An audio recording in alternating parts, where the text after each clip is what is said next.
This is the exact plan that I gave to my student in order to go from a 3 to a 9 in just 2 weeks for GCSE sciences. You don't have to follow every single technique here, but I think it's a good place to start. Number one, how many hours did we do in a day? We did 4 hours of lessons every single day, and I gave her about 4 hours worth of homework every single day as well. How she was able to manage all the other subjects, I don't know. I only focus on the GCSE sciences. In the first week, we basically just grinded the top 5 high marking topics. In order, this would be acid and bases, qualitative analysis, atomic structure, bonding and structure, and energetics. If you want to go further than that, triple science students, you also have electrolysis in this. What type of acid-based questions would you get in order to get the high marks? It's usually titration type questions. It's usually involving the calculations, but it could also just be a lot of practical type questions for this. Usually how it works with my lessons is that I would have the student for about 6 months at least, and that means I would already go through a lot of the content with them, and so I already know exactly what their learning style is like. I would adjust it accordingly, blah blah blah. But this student came to me 2 weeks before their exam, so I knew nothing about this student. I didn't know how they would study. I didn't know what type of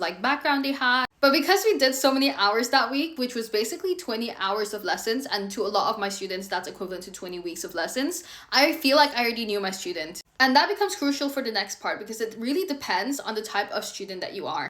By that I mean the type of learning techniques that you like. This student really liked visuals and really liked diagrams, understood diagrams well, things like that. So when it comes to the actual learning part, we usually went through a bunch of mind maps. We looked at I would explain a lot of things with diagrams and using a lot of visuals, so relating it to real life. That kind of technique is called the kinesthetic type learning. In the final week, we did a bunch of past papers, whether it's us doing it together in the lesson or I would give it to her for homework. If it was a homework, then the next day we would check it together. Usually she already marks it and she just tells me what she got wrong in. If you don't have a tutor to help you with that, what I would suggest you to do is to go on YouTube walkthrough and look for the questions that you made a mistake in and watch why they answered it a certain way. Or find some model answers out there. Physics and math tutor usually has some. If you have the means to, Save My Exams is a really good way to learn. So I would start by learning with Save My Exams or Cognito. And the main reason for that is because they both explain the concepts really well. Save My Exams in particular would actually explain why the answer is right or wrong, so it gives you a deeper understanding. And that's basically it. I think she went through about maybe 10 past papers for every single subject.